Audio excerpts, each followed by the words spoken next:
গণেশকে বিনায়ক কেন বলা হয়? তার অপর নাম কেন বিনায়ক? না, শিব পার্বতীর বিয়ে হয়েছে অনেক দিন, কোনো সন্তান হয়নি। সন্তানের জন্য মহাযজ্ঞ করতে শুরু করলেন। সেই যজ্ঞের পুরোহিত ছিলেন সনত ঋষি।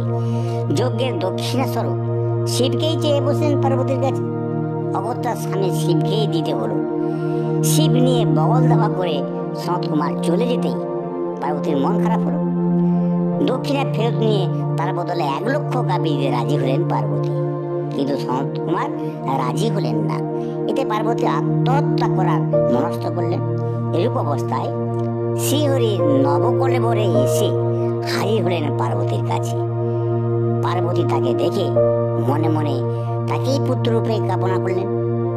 অন্তর্যামীও মনে মনে বললেন, পার্বতী, তোমার বাসনা পূর্ণ হবে।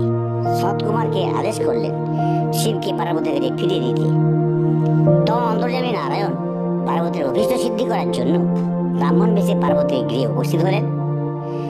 পার্বতীর পরিচর্যায় সন্তুষ্ট হয়ে পার্বতীকে বললেন, পার্বতী, দেখো পাশের ঘরে তোমার সন্তান শুয়ে আছে।